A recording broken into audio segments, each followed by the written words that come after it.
Una reacción química es el resultado de la mezcla de dos o más elementos en las que van a cambiar sus propiedades tanto físicas como químicas. Además, es en donde dos o más sustancias van a interaccionar para formar sustancias nuevas.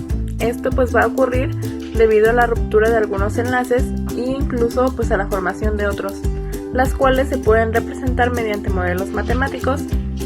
Se pueden identificar varios tipos de reacciones químicas y estas se van a subclasificar en base a sus diversas características que van a presentar.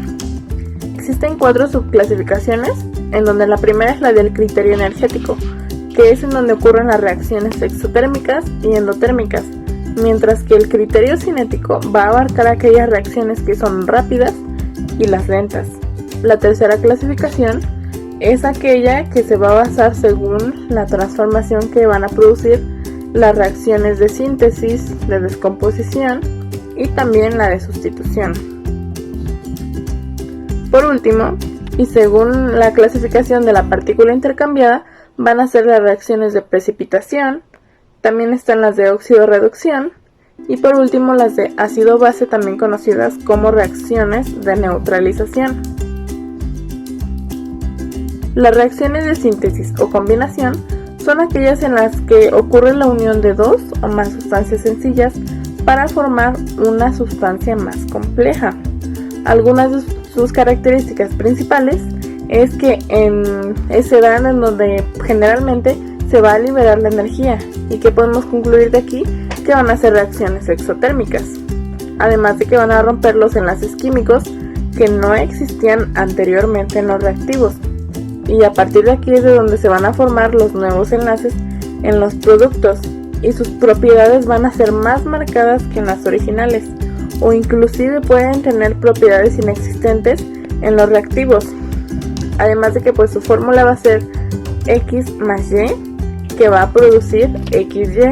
El óxido de aluminio 3, que se produce mediante la combinación de 4 átomos de aluminio y 2 de dióxido. Un cálculo estequiométrico es pasar de gramos, cuántos gramos de aluminio son necesarios para tener 227 gramos de óxido de aluminio. Un método más sencillo es la regla de 3, en donde vamos a escribir primero la reacción y posteriormente a balancearla. En este caso ya está balanceada la ecuación. El paso siguiente es escribir la cantidad de gramos que hay de aluminio en sus 4 átomos. Ahora vamos a escribir la cantidad de producto que se está pidiendo, que son los 227 gramos, y en la parte de abajo vamos a escribir los gramos que tiene como tal el compuesto. Ahora, ya que tenemos estos datos, vamos a hacer una regla de 3 multiplicando los 108 gramos por los 227 gramos solicitados, y esto lo vamos a dividir entre los 204 gramos del óxido de aluminio. Esto nos va a dar como resultado los 120.17 gramos de aluminio, que es la cantidad que se está solicitando al tener 227 gramos de óxido de aluminio. Una reacción de desplazamiento puede ser simple o doble. En la simple es una reacción en la que un elemento se sustituye por otro dentro de un compuesto. Y en la doble se da cuando dos compuestos hacen un intercambio entre sí para generar nuevos compuestos. Los materiales iniciales siempre son elementos puros, como metal de zinc puro o gas hidrógeno, más un compuesto acuoso. Cuando ocurre una reacción de sustitución, se generan como productos un nuevo compuesto acuoso puro y un elemento puro diferente. Podemos observar que A es la sustancia simple y B es la sustancia compuesta, entonces se desplaza. Quedaría entonces que A y C son la sustancia compuesta y B sería la sustancia simple, como el producto. El patrón general de las reacciones de desplazamiento doble se ven así. Puedes pensar en estas reacciones como que se intercambian los cationes o los aniones, pero no los dos al mismo tiempo, porque si no, terminarías con las mismas sustancias que tenías cuando empezaste. El solvente de las reacciones de desplazamiento doble casi siempre es agua, y los reactivos y productos Normalmente son compuestos iónicos, aunque también pueden ser ácidos o bases. Bueno, ahora tenemos un ejercicio de sustitución simple o desplazamiento simple. En este caso tenemos el aluminio y el ácido clorhídrico. El paso 1 es que el metal y el no metal se juntan. Entonces, aluminio más ácido clorhídrico quedaría como cloruro de aluminio. El paso 2 es que pasamos el hidrógeno solo. Siempre que el hidrógeno quede solo, este debe tener 2 átomos. Ya que le pusimos al hidrógeno 2 átomos, el paso 3 sería que el compuesto que quedó como la sal, utilizando el formulario de número de oxidación, vas a localizar los números de valencia u oxidación de estos 2 elementos, del aluminio y el cloro. En este caso es más 3 y menos 1. El paso 4 es que los números de oxidación se cruzan. Como podemos ver, lo pondríamos ahí, el 3, y H2 sería en el hidrógeno. El paso 5 sería balancear la ecuación, y eso sería todo. Un ejemplo para formar la reacción entre el sulfuro de sodio y ácido clorhídrico para formar cloruro de sodio y sulfuro de hidrógeno. En este caso tenemos aquí un ejemplo de cómo sería desplazamiento doble. La descomposición química de reacciones se identifica como la ruptura de moléculas en un procedimiento que da lugar a otras moléculas. La ecuación química generalizada de una descomposición química es AB es igual a A más B. Existen 3 tipos de descomposición, que es la térmica, electrolítica y catolítica, dependiendo del agente causante de esta. Algunos ejemplos de descomposición sería en la descomposición de hidratos. Los hidratos son compuestos que contienen sal y agua. Estos se descomponen al ser calentados, lo cual da como resultado la separación del agua y la sal anhídrida. El segundo sería descomposición de cloratos. Los cloratos pueden descomponerse mediante la exposición al calor. Esto da como resultado la separación de cloruros y oxígeno. Tercero sería la descomposición de óxidos. Existen algunos metales que al ponerse al calor o al exponerse, estos se dividen en un metal libre y oxígeno. La descomposición del agua oxigenada puede descomponerse utilizando una enzima llamada peroxidasa. Esta enzima se encuentra en la papa. Al tener contacto con el agua, la enzima antes mencionada comienza a liberarse de oxígeno, dando como resultado la separación del agua oxigenada. La 5 sería descomposición del bicarbonato de sodio. Al calentarse, el bicarbonato de sodio, cuya fórmula es NaHCO3, se separa, dando como resultado el carbonato de sodio, vapor de agua y el dióxido de carbono. A continuación vamos a ver la reacción de óxido-reducción, o también conocida como de redox, y también la reacción de combustión. Bueno, ¿qué es la reacción redox? Es una reacción de transferencia de electrones. ¿Por qué? Porque la especie que pierde los electrones se oxida y la que los gana se reduce. Se llama reductor a la especie que cede los electrones y oxidante a la que los capta. Toda reacción química en la que uno o más electrones se transfieren entre los reactivos provocan un cambio en su estado de oxidación. Las características principales de la reacción redox es que involucran una importante cantidad de energía liberada. También tienen un cambio permanente en la naturaleza química de los materiales involucrados. compuestos diferentes a los iniciales, tanto en su combinación como su nivel de carga electromagnética. A continuación muestro un ejemplo de la reacción redox, en donde podemos ver que hay reducción del cobre al recibir 2 electrones y oxidación del hierro al perder 2 electrones, lo cual cumple con lo mencionado anteriormente, que el que recibe los electrones se le conoce como el reductor, y el que pierde 2 electrones se le conoce como oxidante, lo cual compone la reacción global que vemos a continuación. Ahora voy a explicar qué es la reacción de combustión. Es una reacción exotérmica, o sea, liberan calor hacia el ambiente. Este tipo de reacción es muy común, ya que la mayoría de la energía que consumimos se deriva de la quema de materiales, como los combustibles. ¿Cuándo se da esta reacción de combustión? Bueno, pues se da cuando un hidrocarburo reacciona con el oxígeno para producir dióxido de carbono y agua.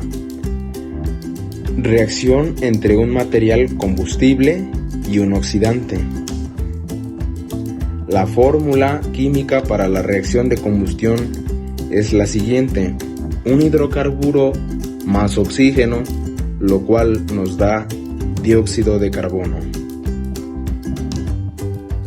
Y por último tenemos el ejemplo de la reacción de la combustión del metano, etano, propano y butano, que son combustibles. Reacciones de neutralización. Estas reacciones se llevan a cabo mediante la reacción de una base con un ácido. Como producto se forman sal y agua. El ácido y la base anulan sus propiedades químicas y se obtiene una solución con pH neutro. Veamos un ejemplo. El ácido clorhídrico más el hidróxido de sodio. De estos dos compuestos, ¿quién es el ácido? Obviamente es el ácido clorhídrico. ¿Y quién es la base? El hidróxido de sodio, que reaccionan para formar cloruro de sodio o sal común más agua. Vemos que esta reacción cumple con la regla de las reacciones de neutralización, que es tener como producto sal y agua. La sal se forma a partir del anión que libera el ácido. En este caso, el anión que libera el ácido es el cloro y el catión que libera la base. En este caso, el catión que libera la base es el sodio. Y se forman como producto cloruro de sodio más agua. Reacciones lentas. Una reacción química lenta es aquella donde la cantidad de producto formado o la cantidad de reactivo consumido por unidad de tiempo es muy pequeña. Como ejemplo tenemos la oxidación del hierro a temperatura ambiental. Tenemos al hierro que reacciona con el oxígeno para formar óxido de hierro. Esto cabe de señalar que se lleva en una unidad de tiempo muy pequeña. Ahora veamos balanceo de ecuaciones químicas. Comencemos por el balanceo por tanteo. El balanceo por tanteo, o también conocido como balanceo a simple vista, consiste en añadir coeficientes a nuestros compuestos de tal manera que al final se obtenga un balanceo de moléculas en ambas partes, tanto en los reactivos como en los productos. Se recomienda primero comenzar con los no metales, hidrógenos y hasta el último los oxígenos. ¿Por qué? Porque los oxígenos son los más difíciles para balancear. En este caso, identifican qué elementos están presentes en la reacción. En este caso, el carbono, el hidrógeno y el oxígeno. El siguiente paso es identificar cuántas moléculas de cada elemento están presentes, como en el lado izquierdo, como tanto el lado derecho, para posteriormente colocar coeficientes que permitan el balanceo de estos átomos de cada elemento, para que al final obtengamos un balanceo correcto de cada elemento presente en la reacción. Ahora explicaremos el balanceo por óxido-reducción o redox. Lo primero que tenemos que hacer para balancear mediante este método es poner el estado de oxidación de cada uno de los elementos. Por teoría, se sabe que el oxígeno tiene un estado de oxidación de -2 y que el hidrógeno tiene un estado de oxidación de +1. Entonces, siempre que yo vea un oxígeno, le voy a asignar -2.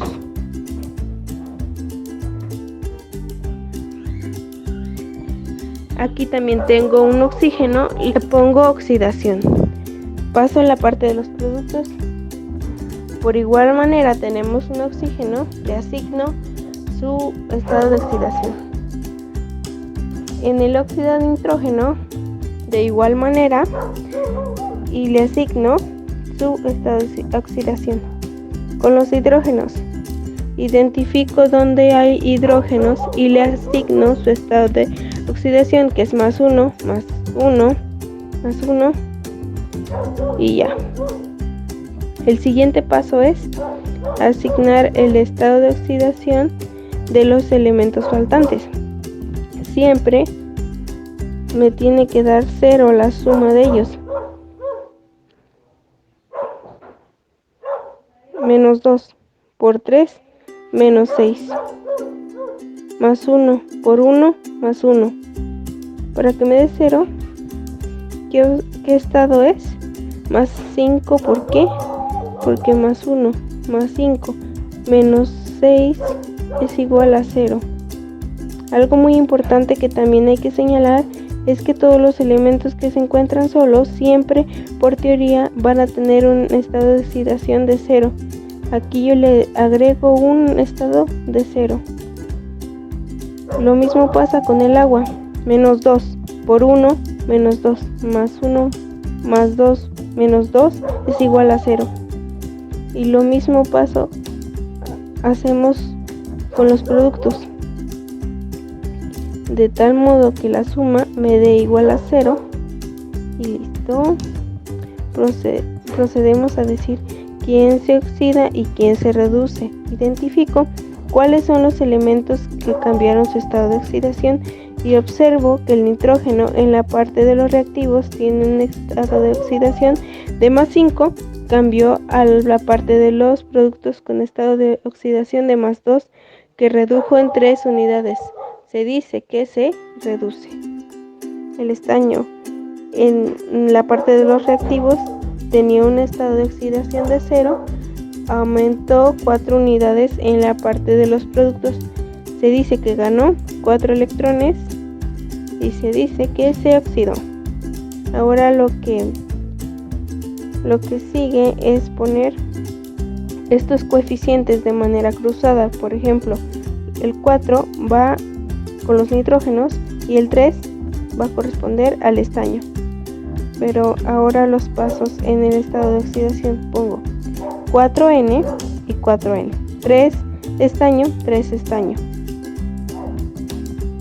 Ahora lo que tengo que hacer es colocar, cada que yo vea un nitrógeno, colocar un 4.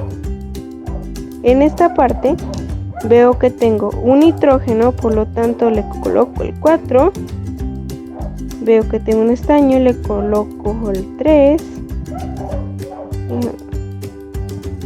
Parte productal hay un estaño, por lo tanto le ponemos un 3.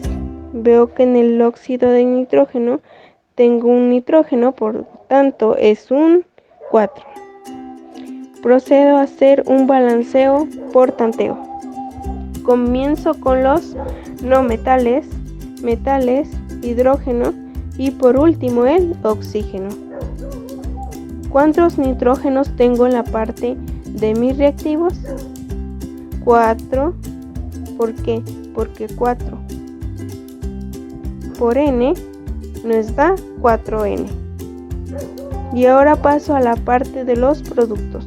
Veo que también tengo 4 nitrógenos. Por lo tanto está muy bien balanceado. Y así lo mismo hago con los demás elementos restantes. Y si todos me dan balanceados, quiere decir que mi método está correctamente. Mi nombre es Carolina Martínez Manzanares y yo les hablaré sobre las reacciones endotérmicas y exotérmicas. Bueno, una reacción endotérmica es una reacción química en la cual se consume energía en forma de calor. En el producto obtenido tiene una energía mayor que los reactivos iniciales. Para entender cómo funciona una reacción exotérmica es necesario saber el concepto de entropía, que es la cantidad de energía que en un sistema determinado puede absorber o liberar al ambiente. Entonces, en una reacción endotérmica, la variación de la entropía es mayor a 0. Como los productos que resultan son más energéticos que los reactivos iniciales, se requiere de una absorción de energía del entorno para cubrir esa necesidad. Entonces, en el proceso genera un rompimiento de los enlaces activos y es cuando se produce una reacción endotérmica. La energía absorbida en forma de calor tiene que ser tomada de algún lugar, en este caso del ambiente o del entorno inmediato, por lo cual muchas reacciones endotérmicas el proceso implica un descenso de la temperatura. Uno de los ejemplos más comunes de las reacciones exotérmicas es la producción de ozono, en donde las moléculas de oxígeno absorben energía de la radiación ultravioleta y para convertirse en ozono. También la obtención de sulfuro de hierro, en donde para obtener este componente es necesario combinar el hierro con el ácido sulfhídrico, por lo cual es necesario aplicar calor para estimular la reacción endotérmica. El hidrólisis es el proceso en el que las moléculas de hidrógeno y el oxígeno que componen el agua se separan para la acción de la energía eléctrica. Bueno, entonces las reacciones exotérmicas también es una reacción química en donde se libera energía en forma de calor o de luz. Esto sucede porque la energía que contiene las moléculas de los reactantes es mayor que la energía que contiene las moléculas de los productos y parte de esa energía química es liberada de otra forma, como por ejemplo la luz y el calor. Por ejemplo, el permanganato de potasio y la glicerina son dos sustancias que al reaccionar producen luz y calor. Otro ejemplo es el resultado de la mezcla de agua oxigenada y el yoduro de potasio, en las cuales se genera un burbujeo, calor y finalmente humo, que es la energía que se libera de esta reacción exotérmica. Bueno, ejemplos de reacciones exotérmicas podría ser la reacción de combustión, cuando dos compuestos orgánicos como el carbono y la madera reaccionan con el oxígeno para formar dióxido de carbono donde se produce luz y calor. También podría ser una reacción de detergente. El detergente en polvo con agua producen calor. La formación de amoníaco, donde surge que la reacción de nitrógeno con el hidrógeno y el bicarbonato de sodio y el vinagre se liberan del dióxido de carbono y generan calor.